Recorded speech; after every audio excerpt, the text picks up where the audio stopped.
అప్పుడు ఐఏఎస్ అధికారి, ఇప్పుడు యూట్యూబర్.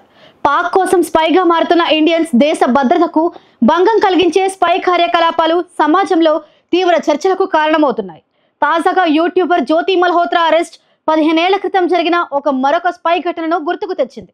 2010లో ఐఏఎస్ అధికారి మాధురి గుప్తా మన దేశ రహస్య సమాచారాన్ని పాకిస్తాన్ ఏజెన్సీలకు అందజేసింది. మాధురి గుప్తా భారతదేశ ప్రభుత్వంలో ఉన్న అత్యున్నత సేవాధికారుల్లో ఒకరిగా ఉండి దేశానికి సంబంధించిన రహస్య సమాచారాన్ని పాకిస్తాన్ కు లీక్ చేశారు.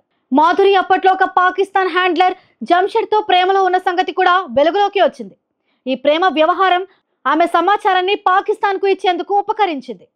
2018లో ఈ కేసు ఢిల్లీ హైకోర్టులో విచారించగా ఆమె దోషిగా తేలింది. దేశ భద్రతకు సంబంధించిన సున్నితమైన సమాచారాన్ని విదేశీ శత్రువులకు అందించడం దేశీయ చట్టాలను ఉల్లంఘించడం మాత్రమే కాకుండా జాతీయ భద్రతకు కూడా భారీ ముప్పు.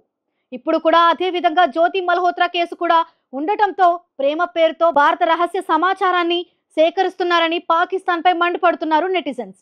ఈ సందర్భాల్లో కఠిన చర్యలు తీసుకోవాలని, ఖచ్చితమైన దర్యాప్తు నిర్వహించాలని డిమాండ్ చేస్తున్నారు.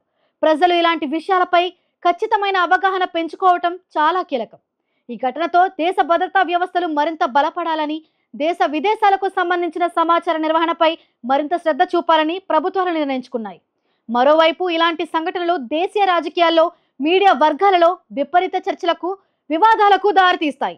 మొత్తంగా 15 సంవత్సరాల క్రితం జరిగిన ఈ సంఘటన ప్రస్తుతం స్పై చర్యల తీవ్రతను స్పష్టంగా చూపిస్తోంది.